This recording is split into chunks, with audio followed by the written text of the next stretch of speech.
Haleluya. Apa kabar Bapak Ibu Saudara? Semua yang dahsyat, yang luar biasa dari Tuhan pasti terjadi dalam hidup kita. Amin. Ya. Tolong pintunya ditutup. Ya, kita konsentrasi. Baik, Saudara, luar biasa. Hari-hari ini kita sedang dibawa Tuhan, dididik Tuhan atau diajar Tuhan. Sebenarnya kalau kita mau peka, supaya kita belajar menikmati Tuhan saja. Supaya kita menikmati damai sejahtera Tuhan saja. Karena sudah lama kita menjadi orang Kristen yang seharusnya kekristenan itu adalah sesuatu yang dahsyat, yang luar biasa. Kekristenan itu adalah sesuatu yang unggul, tapi tanpa kita sadar selama ini kekristenan itu disejajarkan dengan agama-agama lain. Bahkan ironisnya, hidup orang Kristen malah masih lebih unggul dengan hidup orang yang beragama lain yang bukan Kristen. Waduh, ini mengenaskan sekali. Nah, makanya hari-hari ini saya sebagai hamba Tuhan terpanggil untuk benar-benar mau belajar, bukan sekedar belajar teologi, tapi mau belajar menangkap hati Tuhan, menangkap maunya Tuhan, keinginannya Tuhan, kehendaknya Tuhan itu apa. Nah, makanya hari-hari ini Bapak Ibu, walaupun kita jarang mungkin live streaming sesekali, tapi maunya saya itu setiap kebenaran yang disampaikan itu tidak berlalu begitu saja, tapi di rumah kita pelajari lagi, kita renungkan kembali sampai benar-benar itu meremah dalam hidup kita, sampai benar-benar firman itu meremah dan menghasilkan iman. Iman timbul dari pendengaran akan firman, dan melalui iman itu kita makin kokoh mengiring Tuhan. Kita makin kokoh menjalani hidup ini walaupun banyak tantangan, tapi kita akan menjadi orang Kristen yang tampil beda. Amin. Boleh katakan amin? Amin. Ya, mungkin maskernya boleh dibuka karena pakai ini, ya nggak apa-apa. Nanti sebentar boleh dipakai lagi supaya ngomong amin tidak tertutup mulutnya. Ya. Ya, baik. Nah, untuk itu Bapak Ibu, mari kita mau mengerti, mau menangkap, dan kita harus bergeser. Atau ibaratnya keluar dari kursi malas kita, keluar dari zona nyaman kita, keluar dari Kristen kita yang biasa-biasa. Kita mau duduk di kursi yang luar biasa. Kita mau duduk di kursi panas yang tidak nyaman memang, tapi justru di situ kita akan melihat kedahsyatan kekristenan itu. Kalau kita yang begini, nanti kita akan biasa-biasa. Mungkin banyak orang juga belum menangkap kenapa Pak Preston kalau khotbah selalu marah-marah ini, karena belum bisa nyambung. Orang kalau nyambung pasti dia, ini yang gua cari nih. Tapi kalau belum nyambung dia nggak ngerti, karena pemahaman kita tentang Tuhan ia hanya sebatas itu. Jadi kita melihat kasih Tuhan seperti anak kecil yang pengennya selalu, ya kayak anak saya. Kebetulan anak saya kecil kan selalu dengan saya, kadang tidur maunya dengan saya. Jadi dia kalau saya marahin dikit dia udah curiga, karena memang dia memahami papa saya itu ya sayang yang oh iya begini. Dia nggak bisa melihat kayak mamanya sayang ke dia. Makanya semalam kami bertiga di ruang makan, saya bilang ya udah deh kalau gitu mama ngomongnya nanti di rumah aja. Ayo Krais makan. Oh jangan begitu, karena biasanya makan, kau makan. Jadi dia pikir itu galak, sering dimarahin. Nah dia nggak bisa menangkap mamanya itu sayang sama dia. Nah sama, kadang kita ini kekristenan kita tidak bisa menangkap bahwa Tuhan itu sayang sama kita. Baru ada masalah dikit kita merasa ditinggal Tuhan. Makanya ini yang saya bagikan tadi pagi, saya mau sharekan lagi siang ini. Kita lihat saudara, kita lihat Matius 27 ayat 46. Pelan-pelan biar saya ulang lagi, saya percaya pasti ada rema yang baru. Ya. Mari kita baca sama-sama 3, 2, 1 ya. Kira-kira jam 3 berserulah Yesus dengan suara nyaring, Eli Eli lama sabachthani. Artinya, Allahku, Allahku, mengapa engkau meninggalkan aku? Tuhan Yesus menyebut Bapa sebagai Allahnya ketika ia dalam kondisi yang sangat kritis. Kondisi yang sangat kritis, yaitu waktu Tuhan Yesus di kayu salib di ujung penderitaannya. Sebelum meninggal, dia mengucapkan kalimat ini, Eli Eli lama sabachthani. Hal ini menimbulkan banyak pertanyaan dalam pikiran kita. Mengapa Tuhan Yesus menyebut Allah Bapa sebagai Allahnya? Apakah dirinya bukan Allah? Apakah dia bukan Allah? Nah, banyak orang Kristen, banyak juga di antara kita tidak mengerti hal ini, tetapi kita tidak mempersoalkan. Kita pikir, ya udahlah biasa aja, nanti kita dengar khotbah lagi. Sekarang kita mau belajar. Amin. Mau lebih teliti, mau menangkap ada makna apa di sini. Nah, Bapak Ibu Saudara, kita mau belajar di sini bahwa kita harus tahu Tuhan Yesus pada waktu itu dia memakai tubuh manusia yang dalam segala hal disamakan dengan kita. Nah, pada siang ini tadi saya sudah sampaikan juga, yang hendak kita persoalkan adalah bagaimana ia tahu, bagaimana Tuhan Yesus tahu bahwa Allah meninggalkan dirinya. Bukankah sebelum itu Tuhan Yesus tidak pernah merasa ditinggalkan, walaupun dia harus menghadapi siksaan yang luar biasa, dicambuk, diinin. Kalau kita nonton filmnya ya, dan kalau kita merenungkan di Alkitab tentu lebih sadis dari yang di film itu. Tapi dia tidak merasa ditinggal Bapa.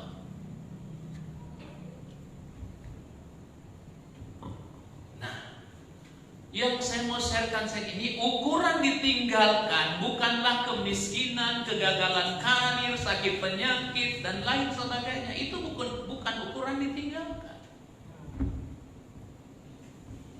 Tetapi apa dong Pak kalau begitu? Tetapi perasaan damai sejahtera di dalam batin, perasaan damai inilah yang dirasakan Tuhan Yesus. Dia merasa ditinggalkan oleh Bapa ketika ia tidak lagi merasakan damai dari Bapa. Kenapa? Karena kita harus tahu pada waktu itu Tuhan Yesus sedang memikul dosa. Sampai Bapa tidak bisa melihat, karena yang dilihat Bapa itu bukan lagi Tuhan Yesus, tapi semua dosa kita, kejahatan kita yang lagi dia pikul. Jadi Bapa memalingkan mukanya. Nah, di situ dia terpisah, dan ini memilukan. Ini menyedihkan hati Tuhan Yesus. Ternyata kesedihan yang paling menyedihkan bagi Tuhan Yesus bukan karena dia disiksa, dihina, tapi waktu dia terpisah dari Bapa. Saya herannya, saya merenung juga bagi diri saya. Kebanyakan kita nggak merasa sedih, jauh dari hadirat Tuhan biasa aja. Tapi kalau kita gagal dikit di sini kita, waduh stresnya minta ampun.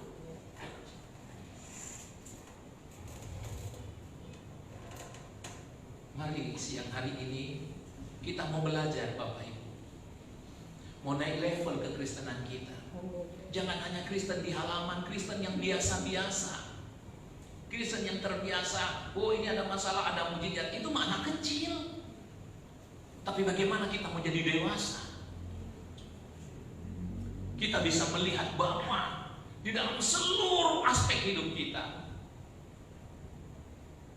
Makanya orang-orang yang bisa melihat kasih Tuhan itu, contoh Paulus, dia bisa berkata, mengucap syukur dalam segala hal. Dalam segala hal. Dalam segala hal. Kalau kita kan beda. Lulus sekolah, ucapan syukur. Ya nggak salah, bagus. Sembuh dari sakit, mengucap syukur. Dapat rumah baru, mengucap syukur. Puji Tuhan. Bagaimana kalau rumah disita? Bisa mengucap syukur? Bagaimana kalau sakit belum sembuh? Bisa mengucap syukur? Ya, saya merasa ditinggal Tuhan, Pak. Saya sakit. Belum tentu ditinggal Tuhan. Ada Tuhan di situ lagi bekerja. Ya. Jadi jangan, ayo kita naik dong, naik level keyakinan kita, kepercayaan iman kita itu naik. Tuhan sudah mau datang. Kita harus jadi mempelai. Sekali lagi, ukuran ditinggalkan Tuhan bukanlah kemiskinan, kegagalan karir, bukan pula sakit penyakit yang menggerogoti kesehatan tubuh kita atau tanda-tanda lahir lainnya. Tetapi perasaan damai. Ini yang dialami Tuhan Yesus. Nah, seharusnya kita juga harus sama dengan Tuhan Yesus. Tapi sekarang kan beda. Karena kenapa? Kita sudah terjebak di wilayah beragama. Padahal Tuhan Yesus tidak bawa agama loh. Tuhan Yesus tidak membawa agama baru. Oh, ini karena ini agama baru nih, Kristen. Tidak, dia bawa Kristen itu Kristus. Amin. Hidupnya yang dia bawa. Amin. Amin. Jadi kita harus memeriksa, saya ini Kristen, bahkan saya pendeta hamba Tuhan, saya sudah menjadi serupa dengan dia enggak? Saya nyambung enggak dengan dia? Apa maunya dia? Apa kehendaknya dia? Apa pikiran perasaannya dia? Saya harus tangkap itu. Nah, sekarang saya enggak, karena saya terjebak. Yang penting saya sekolah, saya sudah diangkat jadi PDP, PDM, PDT, saya sekolah, STH selesai, bentar lagi MTH. Kalau masih mampu dan kuat dan berminat jadi doktor, kemudian terus belajar doktrin, lama-lama saya nggak kenal Tuhan. Tidak salah sekolah teologi, kita harus berteologi, tetapi yang paling esensi pribadinya Tuhan. Jadi kita nggak usah berkecil hati kalau saya nggak kayak Pak Fredson. Enggak, bukan itu. Tapi bagaimana tiap pribadi menangkap Tuhan di setiap peristiwa hidup kita. Sekali lagi, ukuran ditinggalkan Tuhan bukan kemiskinan, bukan kegagalan, bukan sakit penyakit lain, bukan. Tetapi sekarang kita periksa perasaan damai sejahtera di dalam batin. Inilah jawabannya, bahwa Tuhan Yesus merasa ditinggalkan oleh Bapa ketika ia tidak merasakan damai sejahtera dari Bapa lagi. Ternyata Bapak Ibu Saudara, mari kita memeriksa hidup kita hari-hari ini. Damai sejahtera, sukacita yang ada pada kita itu dari mana? Dari Tuhan, Pak. Kalau dari Tuhan, itu sifatnya tetap. Jadi apapun yang terjadi dia nggak akan goncang. Tapi kalau dari sekitar, dari dunia, misalnya saya sama Pak Iwan hubungannya baik, ya sukacita dong Pak ya, baik. Tapi kalau nggak baik, pasti nggak sukacita. Karena sukacitanya di ini. Tapi kalau sukacita kita dari Tuhan, mau di sekitar kita nggak baik pun, kita tetap sukacita. Makanya Tuhan Yesus waktu dia di ini, dia nggak ada masalah karena dia mau melakukan kehendak Bapa. Waktu dia disiksa di ini dia nggak ada masalah karena memang dia sedang menjalankan dan memang dia tahu itu misi Bapa bagi dia. Nah, sekarang dalam menjalani hidup ini, kita menjalani hidupnya siapa? Saya seringkali berulang-ulang, hidup kita milik Tuhan, yang kita hidup itu Tuhan Yesus. Amin. Yang kita lakukan itu untuk Tuhan. Tangkap baik-baik ini. Ini kebenaran mahal. Jadi kalau kita tahu kita harus hidup seperti Tuhan Yesus hidup, percayalah ada Roh Allah di dalam kita. Enggak ditinggal kita. Tapi Pak, saya sakit belum sembuh, enggak ada masalah. Tapi bagaimana? Masih ada damai enggak dari Tuhan? Damai sejahtera dari Bapa. Nah, dosa. Ini ingat, Tuhan Yesus itu bisa kan ada dosa yang dia pikul. Bukan dosanya Tuhan loh. Bukan dosanya Yesus. Dosa kita yang dia pikul. Sekarang Bapak Ibu, saya beberapa hari ini banyak merenung di kamar, di ruang doa saya. Saya seperti begini. Kenapa kau seringkali kehilangan damai sejahtera? Karena ada dosa, nanti itu menutup. Pengurapan itu hilang karena ada tabiat dosa yang belum selesai. Kadang-kadang nih ya, kita udah enak berhubungan dengan Tuhan, menikmati hadirat Tuhan. Waduh, indah sekali. Ada damai, ada sukacita. Nanti dalam perjalanan mulai iblis itu mulai berjalan kan sekeliling kita, mulai menggoda kita, mulai ini. Nah, kita terjebak di situ. Itu damai hilang loh. Lengkap ya. Itu mulai hilang, kita mulai, dan kadang-kadang kita anggap biasa. Dan repotnya kita nggak mau selesaikan itu. Kita merasa nyaman dengan dosa yang ini. Soalnya sebenarnya ini firman bersambung. Kalau saudara ikuti hari Jumat, ini sambungan terus. Kita nggak sadar di dalam diri kita ini ada berhala. Saya mau pakai istilah lebih agak ekstrim. Ada monster. Monster saya gampang marah. Belum yang lain-lain. Nah, kalau itu nggak diberesin, padahal Tuhan sudah kasih fasilitasnya, ada Injil, kebenaran memerdekakan, ada Roh Kudus yang menolong kita. Kita nggak serius, kita hanya sibuk dengan handphone, sibuk dengan pikiran-pikiran duniawi kita. Kita nggak mau ini, nggak akan damai kita, nggak ada. Jadi makanya nggak ada bedanya orang Kristen dengan ini, nggak ada bedanya. Padahal seharusnya kita unggul loh. Kita punya Tuhan yang dahsyat, anaknya juga harus dahsyat. Seperti aku menang, kamu menang. Tapi kalau nggak dibukakan yang begini, kita nggak bisa mengerti. Jadi kita cuma taunya datang ke gereja Pak Pendeta, yang penting saya bawa berpuluhan, saya transfer, persembahan saya kasih, doain saya Pak, supaya saya alami pemulihan. Nah, terjebak lagi kita di situ. Begitu Tuhan datang, semua dibuang, kita nggak diterima. Sekarang kita mau berubah. Amin. Mindsetnya diubah, bukan itu. Saya mau datang di gereja, saya siap mau belajar. Saya mau datang, saya siap menerima firman, dan firman itu mengubah saya. Sehingga saya bukan lagi didoain, tapi saya mau hidup bagi Tuhan. Bahkan saya bisa mendoakan orang lain. Amin. Tapi kan saya bukan pendeta Pak. Loh, enggak. Semua kita anak Tuhan, diberi hak yang sama, diberi kuasa yang sama. Ada otoritas Allah di dalam hidup saudara dan saya. Sama aja. Di luar sana, di tempat pekerjaan, kita bisa jadi jawaban bagi banyak orang karena ada Roh Allah dalam diri kita. Amin. Orang akan melihat, kamu kok tetap happy sih? Ini musim Covid, kamu tetap damai sejahtera, kamu tetap berani, kamu tetap kuat. Ada Roh Allah dalam diri saya. Kok kamu kelihatan nggak sedih sih? Damai sejahtera itu nggak akan hilang karena saya selalu terkonek dengan Dia. Di situ sebenarnya penginjilan kita. Nggak perlu kita, kamu percaya Yesus nggak? Ayo terima Yesus, ayo ke gereja. Ngapain yang begitu? Nggak perlu kita bawa orang ke gereja. Tapi kesaksian hidup kita, perubahan hidup kita, orang akan melihat ada Yesus di dalam diri orang ini. Amin. Ayo, saya mengajak kita. Tuhan sudah memberi teladan. Dosa ini yang membuat kita terpisah, yang membuat damai sejahtera kita hilang.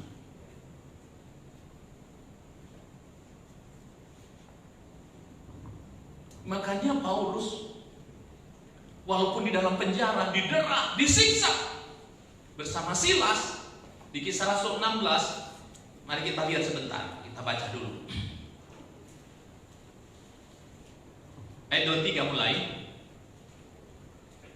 Kisah Rasul 16. Setelah mereka berkali-kali didera, mereka dilemparkan ke dalam penjara. Kepala penjara diperintahkan untuk menjaga mereka dengan sungguh-sungguh. Ayat 24 coba baca. Sesuai dengan perintah itu, kepala penjara memasukkan mereka ke dalam penjara yang paling tengah dan menunjukkan sama-sama. Tetapi kira-kira tengah malam Paulus dan Silas berdoa dan menyanyikan puji-pujian kepada Allah, dan orang-orang mulai mendengar. Waduh, perhatikan dari ayat 23, didera, disiksa, tapi dari dalam penjara masih ada puji-pujian.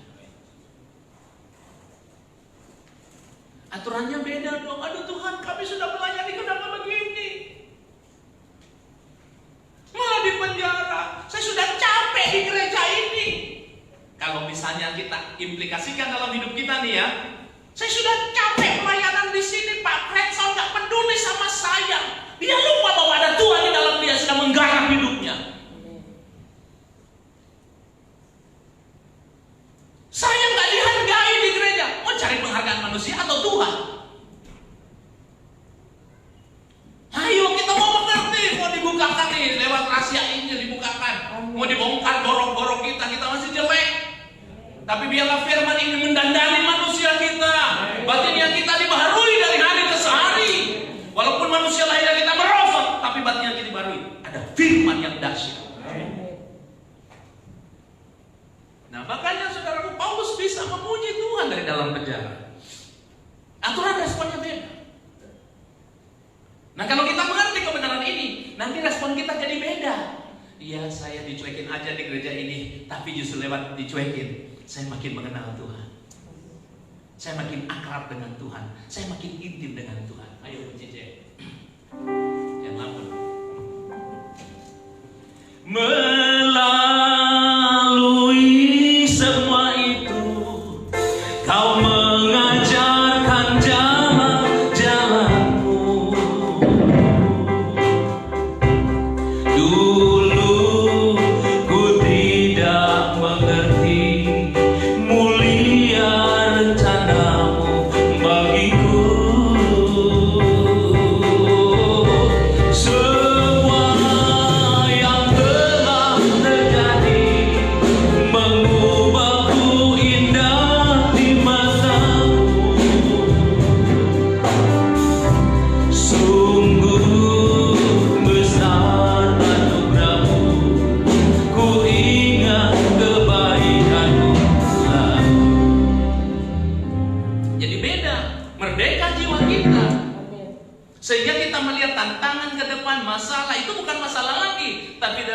soal-soal ujian atau berkat Tuhan untuk mendandani kita sehingga karakter kita makin berubah, makin hari makin serupa dengan Kristus, maka hubungan kita dengan Tuhan makin nyambung.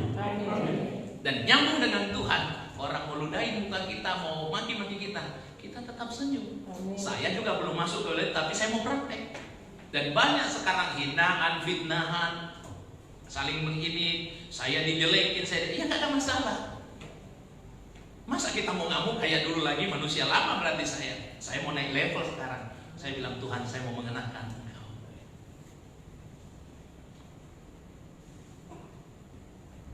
Biarlah damai sejahtera yang kekal itu terus ada. Saya nggak mau dicuri lagi tuh sama setan.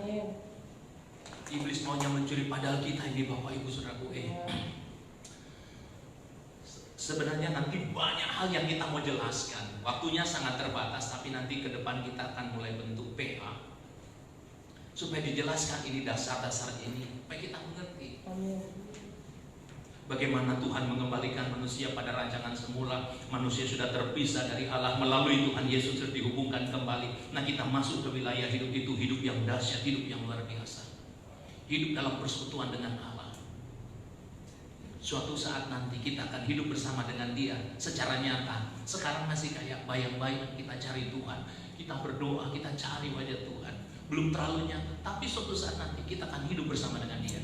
Karena kita mencatat, aku pergi ke sana menyediakan tempat bagimu, supaya di mana aku berada, kamu pun berada.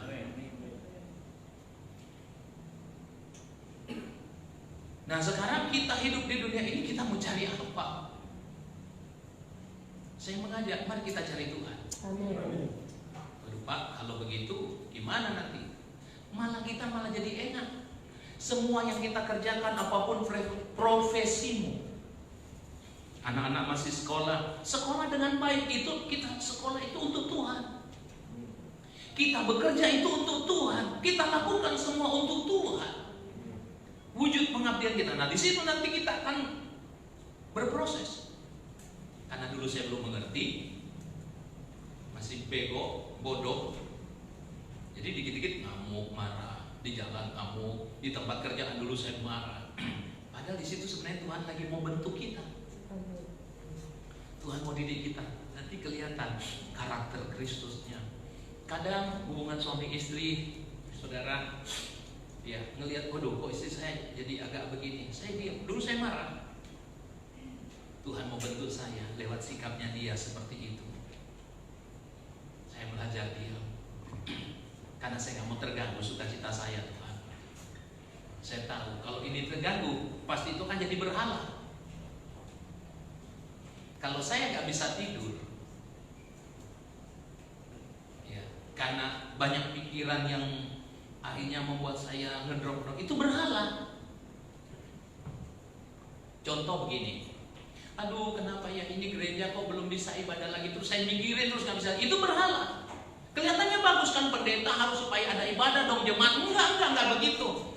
Bohong. Tuhan mau lihat kemurnian hati. Amin. Kan pendeta kan Pak Gembala harus menyayangi domba-dombanya, kasih makan domba-dombanya. Bohong. Belum tentu itu murni dari Tuhan. Lebih baik jumpai aja Tuhannya dulu, apa maunya Dia, baru itu yang kita kerjakan. Makanya kita nggak live streaming tiap hari. Dan izinkan saya banyak waktu dengan Tuhan.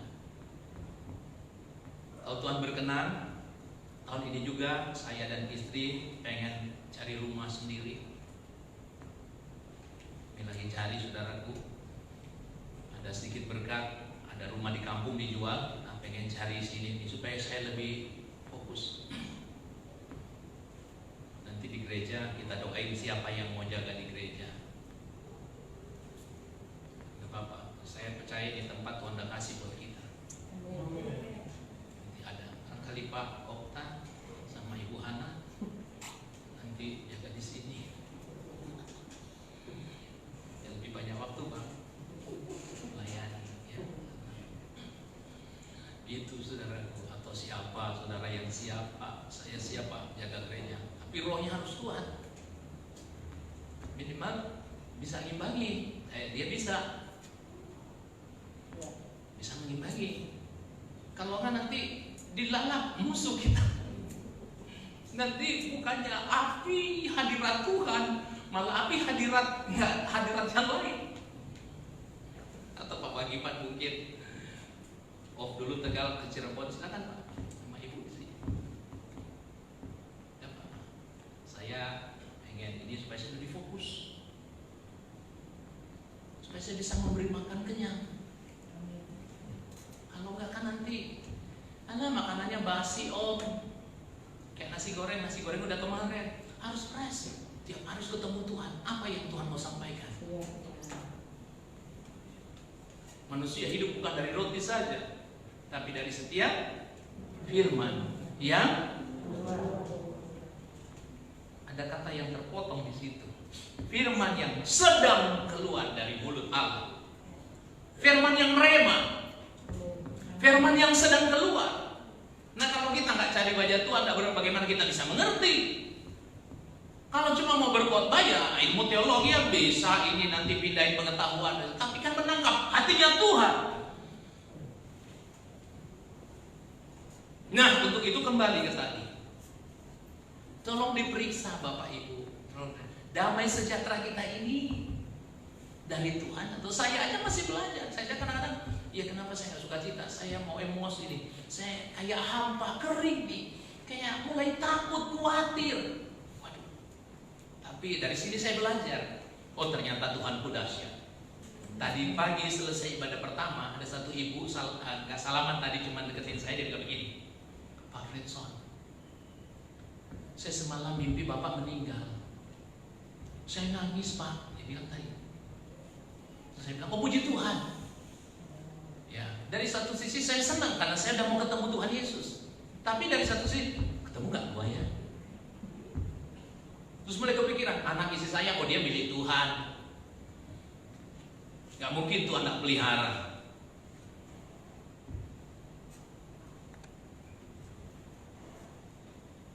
Tapi dari satu sisi, saya tadi masuk kamar, saya merenung. Saya tanya-tanya Tuhan.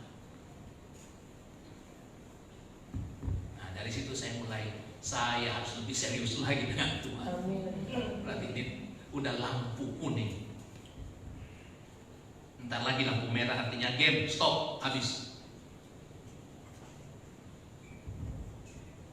Terus saya terima kasih Tuhan, Engkau sayang sekali sama saya. Apa-apa dikasih tahu. Coba kalau didiamin terus, kita merasa baik aja, baik tau mati. Tapi kalau diingatkan begitu, saya makin takut, makin serius dengan Tuhan. Halo, ada orang di sini? Di Tuhan. Saya harap habis lockdown hampir 3 bulan, saudara suaranya nggak hilang ya. Jadi bisa bilang amin ya. Oke, baik, puji Tuhan. Nah, untuk itu sekali lagi, perasaan damai sejahtera di dalam batin ini yang sampai Tuhan Yesus, mengapa engkau meninggalkan aku? Ternyata hilang itu. Hari-hari ini tolong diperiksa Bapak Ibu. Mungkin apa saya live streaming tiap hari, walaupun Bapak nggak live streaming, saya ikuti live streamingnya pendeta lain. Maaf, puji Tuhan, saya juga tidak marah, tidak kecewa. Silakan, hak Bapak Ibu. Tetapi tolong diperiksa. Tolong diperiksa, masih ada. Tuhan Yesus peka sekali ya. Dia peka, dia tanya, kenapa? Bapaknya memang tinggalin dia. Hari-hari ini masih ada. Jangan sampai saya juga tinggal di gereja, berkhotbah, memotivasi saudara dengan firman, saya sendiri malah nggak dengan Bapak. Waduh, ini berat. Ayo, pagi ini, siang ini saya ingin mengajak kita kembali. Amin. Artinya bagaimana nih Pak? Buang semua berhala-berhala. Mungkin ada topangan-topangan damai sejahtera dari dunia ini. Tidak salah kita punya mobil mewah, mungkin punya rumah, punya semua, tidak salah. Tapi jangan itu yang menjadi penopang damai sejahtera kita. Biar itu menjadi penopang, menjadi sarana untuk kita lebih efektif melayani Tuhan. Amin. Lebih efektif memuliakan Tuhan. membuktikan kalau anak Tuhan memang dipelihara Tuhan. Jadi lewat itu, tapi bukan itu. Nah, jadi perasaan damai sejahtera yang di dalam batinnya inilah yang buat Tuhan Yesus merasa ditinggalin Bapa. Karena memang hal itu harus terjadi karena dia menggantikan posisi kita kan. Bukan dosanya dia, sekali lagi, dosa kita yang dia tanggung. Sebenarnya itulah puncak penderitaan yang dialami oleh Tuhan Yesus. Lebih dari penderitaan fisik yang dia alami. Waduh, ternyata menderitanya kalau tidak ada damai dari Bapa. Menderita banget. Kalau saya pribadi, kadang-kadang semua bisa damai di sini, tapi saya kadang-kadang merasa kesepian. Istri saya ada, anak saya ada, adik ada, keluarga, kadang jemaat datang. Tapi kok saya rasa sepi? Justru kadang-kadang kebalik.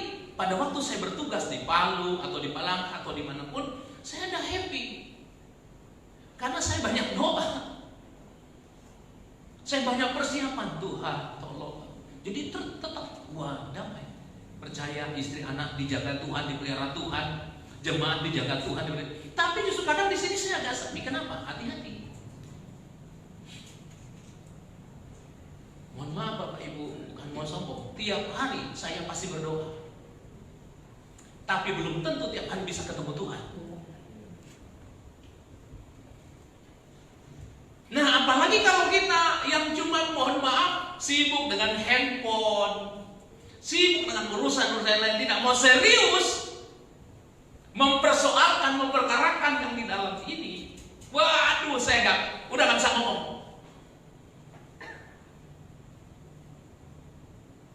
Nah, untuk itu hanya satu teladan yang kita mau pelajari, yang kita mau teladani itu Tuhan Yesus. Bukan yang lain. Dalam keadaan yang berpotensi meragukan pemeliharaan dan penyertaan Allah Bapa, ya, dalam potensi, ya, dalam keadaan yang berpotensi, ya, sekali lagi, dalam keadaan yang berpotensi meragukan kasih, pemeliharaan dan penyertaan Allah Bapa, Tuhan Yesus menyerahkan nyawanya kepada Bapa. Ayat 50 dari Matius 27. Di sini Tuhan Yesus lulus dalam mempercayai Bapaknya. Lulus dia. Hati-hati, dalam hidup ini ada ujian-ujian iman. Mau lulus apa tidak? Nah, untuk itu Bapak Ibu Saudara, di sini Tuhan Yesus justru menunjukkan bagaimana ia memperlakukan Bapaknya. Hebat loh. Bagaimana kita menunjukkan memperlakukan Tuhan kita. Waduh Pak, ini mah berat sekali. Nah, makanya saya bilang kita harus keluar sekarang dari kursi malas kita. Kita selama ini nyaman dengan gereja, dengan pengajaran yang salah. Ya kita pikir Allah itu baik, baiknya nanti kamu akan mengalami ini. Enggak. Kebaikan Tuhan itu justru membuat saudara saya mau diproses supaya kita dibentuk menjadi serupa dengan Dia. Itu nilai tertinggi dalam hidup kita. Bukan kekayaan materi dunia ini. Apa gunanya seseorang memiliki semuanya lantas kehilangannya? Tapi biar kita mau berlomba Bapak Ibu Saudara meneladani pribadi ini. Pribadi yang hebat. Dia lulus ya. Dia menunjukkan bagaimana memperlakukan Allah semesta alam dengan benar sebagai Allahnya. Ia menyebut Allah Bapa. Setelah all out melakukan apa yang diinginkan oleh Bapa. Memang keinginan Bapa begitu kok. Dia lakukan semua. Ia tidak lagi memiliki kesenangan kecuali menyukakan hati Bapa. Waduh, ini indah sekali hidup begini tuh. Waduh, memang gak enak kita udah terbiasa dengan ini terus sekarang kita mau berubah. New normal. New normalnya orang Kristen tuh begini. Amin. Begini, jangan lagi kita, wah kemarin tuh gak normal, itu wajar anak dunia, oh wajar, oh begini, enggak wajar, di mata Tuhan gak wajar. Sekarang kita mau masuk hidup yang wajar menurut Tuhan. Amin. Dia udah kasih teladan bagi kita. Ia tidak lagi memiliki kesenangan kecuali menyukakan Bapa. sampai tetes darah penghabisan, mati di kayu salib. Makananku ialah melakukan kehendak Bapa yang mengutus aku. Nah, bagaimana dengan kita hari-hari ini? Ini makanya saya terus pertanyakan kependetaan saya, penggembala saya pertanyakan, saya perkarakan terus. Mau dibawa kemana? Jiwa saya ini, saudara ini, jemaat ini mau dibawa kemana? Mau jadi apa kita? Wah, itu berat sekali.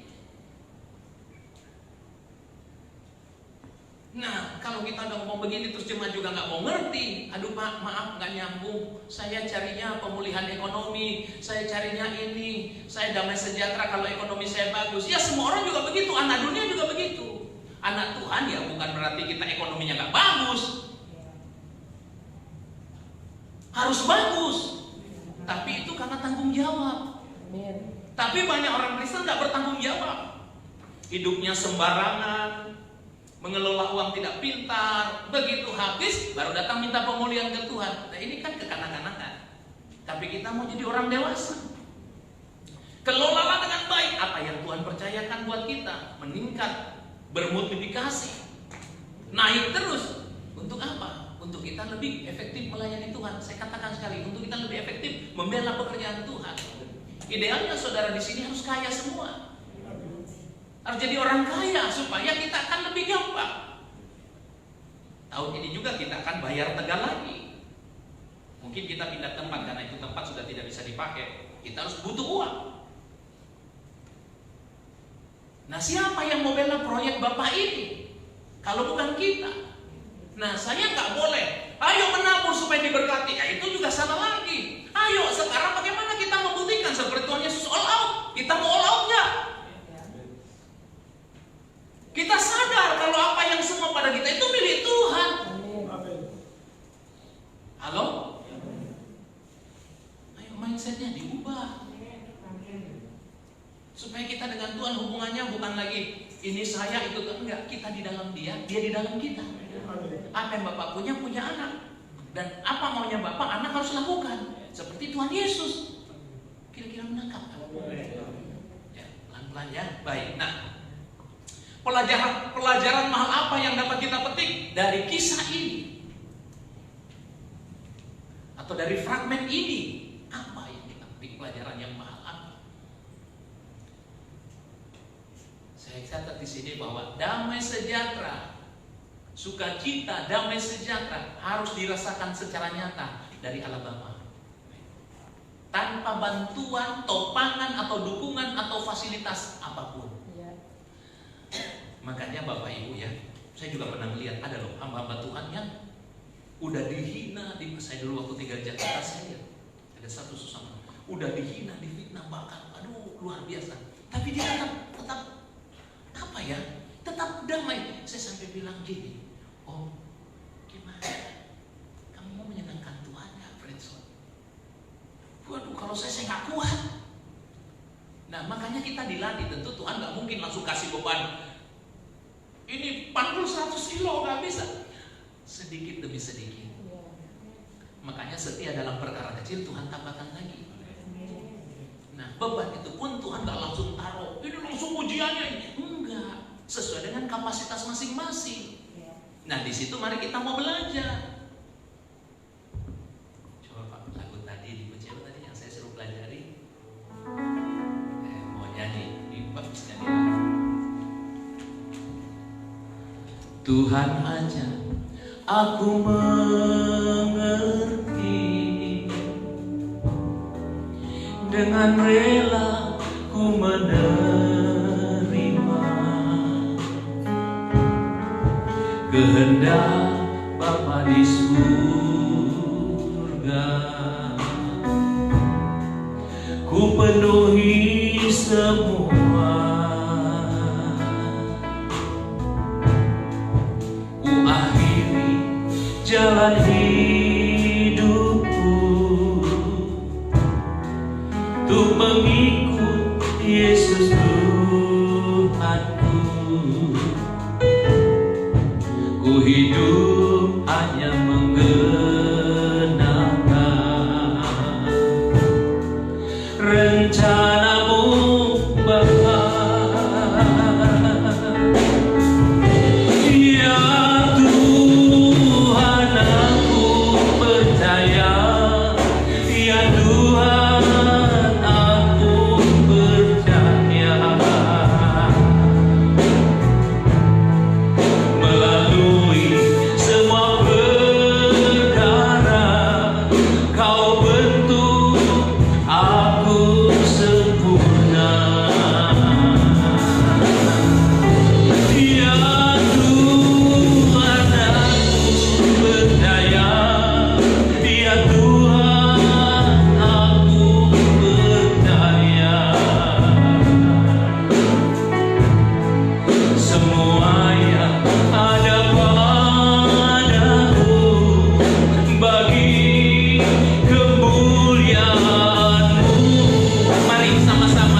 yang terjadi, pasti ada rencana Tuhan. Ada COVID-19, ada virus corona, pasti ada juga rencana Tuhan. Apapun yang terjadi hari-hari ini, pasti ada rencana Tuhan, di mana Dia mau menggarap hidup saudara saya. Tujuannya supaya kita menjadi serupa dengan Dia. Apapun yang ada pada kita, pujian ini berkata, semua yang ada padaku bagi kemuliaan-Mu. Istriku, anakku, apa yang ada padaku bagi kemuliaan Tuhan. Haleluya. Ya, hadirat-Mu memenuhi tempat ini ya Allah. Diubah pola pikir kami, diubah mindset kami yang salah selama ini. Kami mau belajar daripada-Mu Tuhan Yesus. All out bagi Bapa. Kami juga mau. Tidak ada yang berkata tidak bisa Pak, pasti bisa. Karena ada Roh Allah di dalam kita. Ada Injil yang menjadi kekuatan.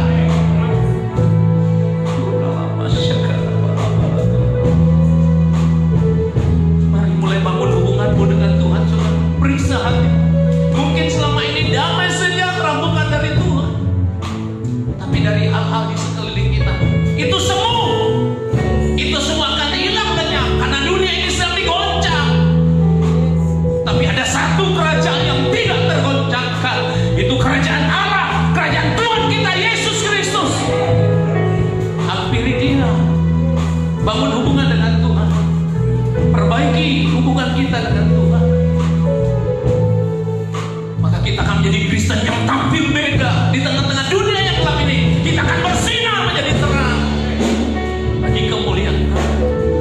Berdarah-darah memang ikut Tuhan, tapi jangan takut. Tuhan memberi teladan kepada kita. Dia Yesus pahlawan kita. Sampai tetes darah penghabisan di atas kayu salib, Dia mau taat sama Bapaknya. Bagaimana saudara dan saya?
Semua yang ada pada kita milik Tuhan. Amin. Bahkan nafas kita milik Tuhan. Amin.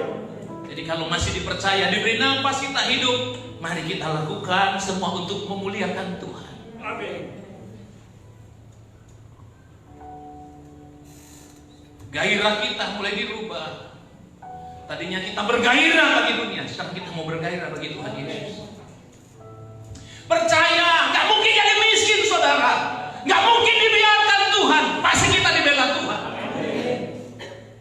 Tapi sekali lagi, ukuran ditinggalkan Tuhan bukan karena gagal karir, gagal studi, sakit penyakit, kebangkrutan, bukan itu. Tapi perasaan di dalam kita.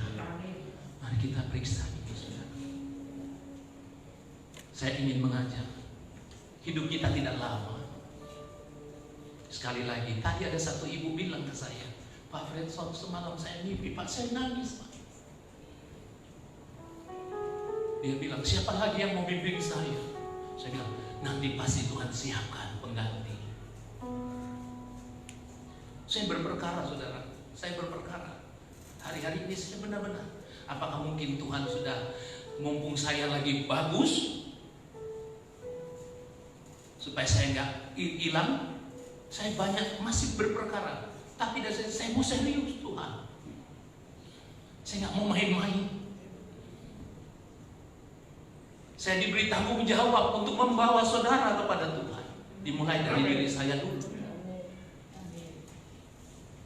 Makanya bukan masalah saudara berpuluhan uang, enggak, bukan masalah. Percaya kalau ini proyek Tuhan pasti bela.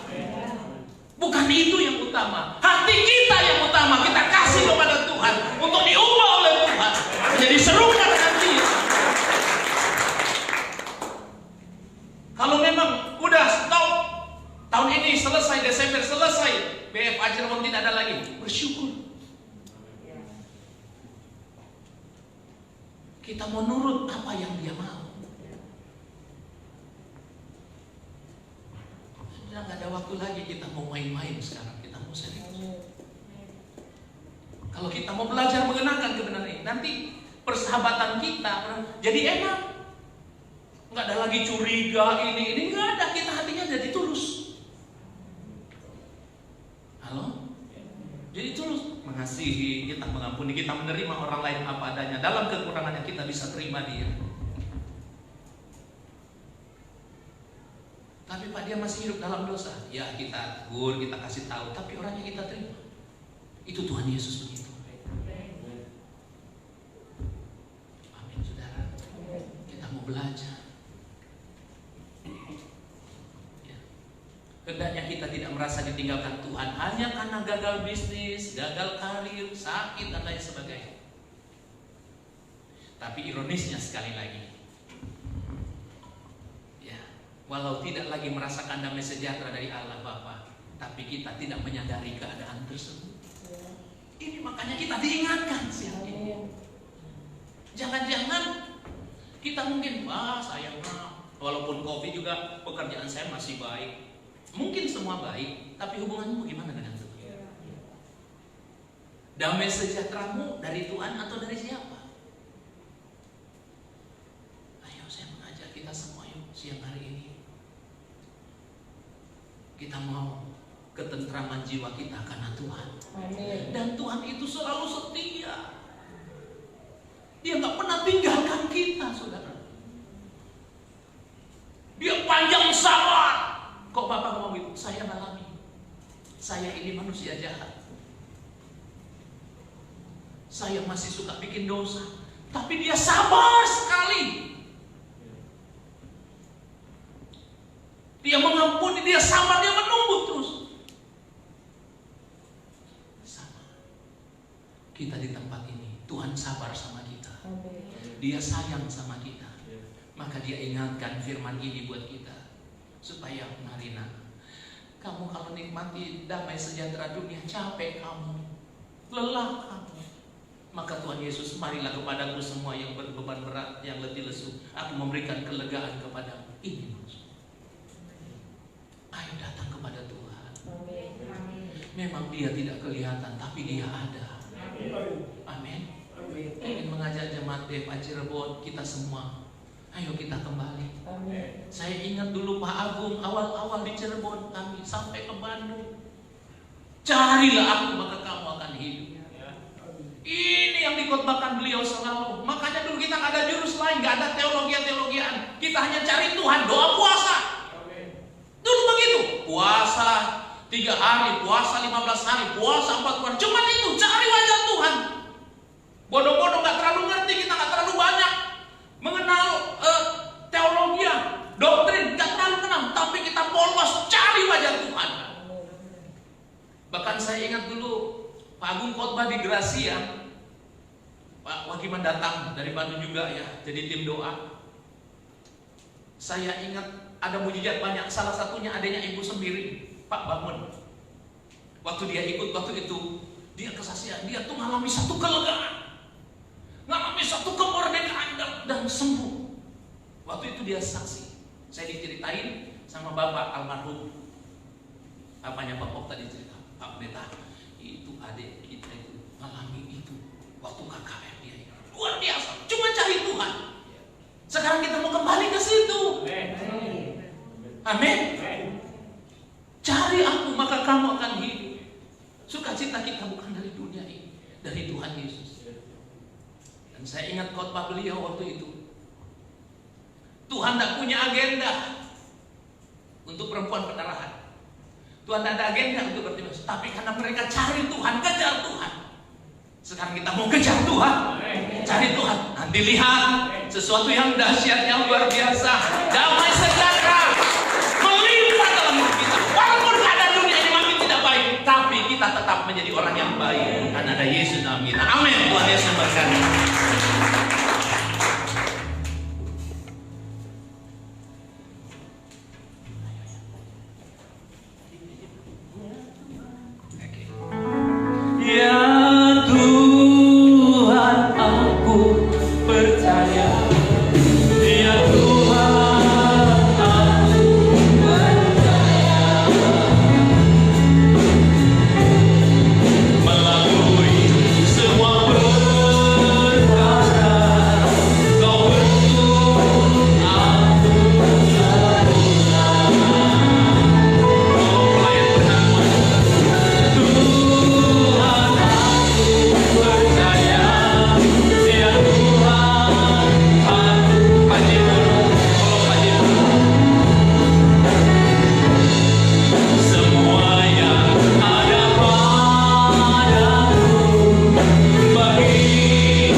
Dengarkan firman Tuhan. Sebab apa yang telah aku teruskan kepadamu telah aku terima dari Tuhan, yaitu bahwa Tuhan Yesus pada malam waktu ia diserahkan mengambil roti, dan sesudah itu ia mengucap syukur atasnya, memecah-mecahkannya dan berkata, inilah tubuhku yang diserahkan bagi kamu. Perbuatlah ini menjadi peringatan akan aku. Mari makan dengan percaya dalam Yesus.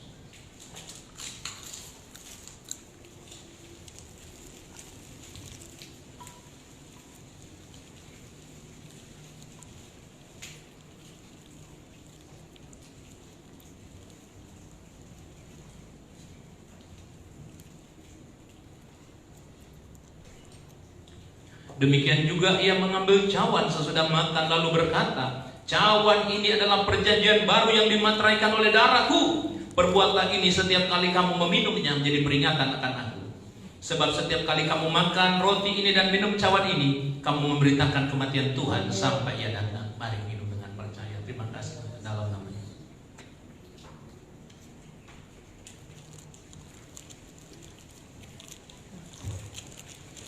Haleluya. Terima kasih banyak Bapak. Kami bersyukur Tuhan buat kehadiran-Mu di tengah-tengah kami, buat kebenaran-Mu yang memerdekakan kami. Amin. Berkati anak-anak-Mu, berkati jemaat-Mu, baik yang hadir tadi pagi, siang ini maupun yang di rumah. Tuhan tolong kami, baik yang di Cirebon, di Brebes, di Tegal, di Pemalang, di Pekalongan. Tuhan tolong kami, Jatiwangi, Ciledug. Biar kami menghidupi rencana-Mu, melakukan apa yang Kau kehendaki. Terima kasih Tuhan. Sebagai rasa syukur kami memberi yang terbaik buat Tuhan. Kami memberi karena kami mengasihi Engkau Tuhan. Dikuduskan tiap persembahan kami, dipakai untuk memperluas kerajaan bagi kemuliaan nama. Dalam nama Yesus Kristus Tuhan. Haleluya. Amin. Bapak Ibu Saudara yang mau juga mengembalikan persepuluhan atau persembahan saudaranya, boleh masukkan ke kotak di depan ya.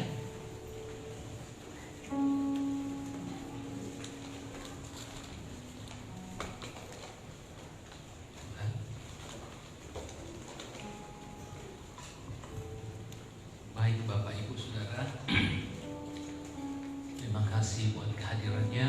Terima kasih buat setiap persembahan Bapak Ibu Saudara. Biar semua ini kita pakai untuk melayani Tuhan kita, pekerjaan Tuhan, dan penghidupan hamba-hamba Tuhan.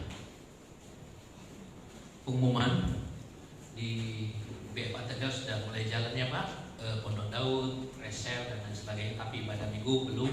Nanti kita tunggu selanjutnya. Nanti kita Pondok Daud sudah berjalan hari Selasa seperti biasa, tapi jamnya jadi jam 6 pagi. Doa fajar tetap jam 5 pagi.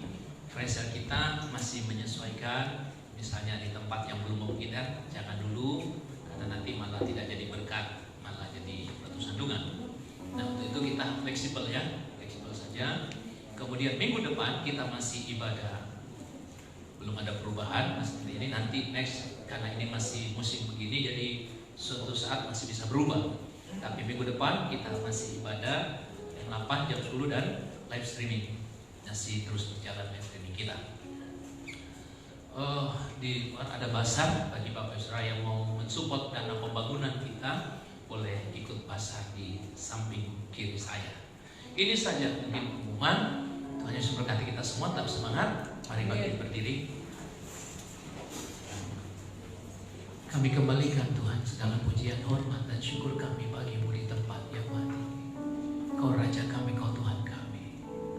Sebelum anak-anakmu pulang ke rumah masing-masing, kiranya Tuhan memberkati kami. Amin. Turunlah berkat-Mu, berkat, sukacita, damai sejahtera dari Allah Bapa di surga, cinta kasih sayang dari Tuhan kita Yesus Kristus, dan persekutuan yang manis bersama dengan kuat kuasa Allah Roh Kudus menyertai kita semua siang ini, besok sampai Maranatha. Tuhan menjemput kita di awan kemuliaan. Dalam nama Yesus semua yang percaya berkata amin. Tangan, silakan duduk, ambil waktu saat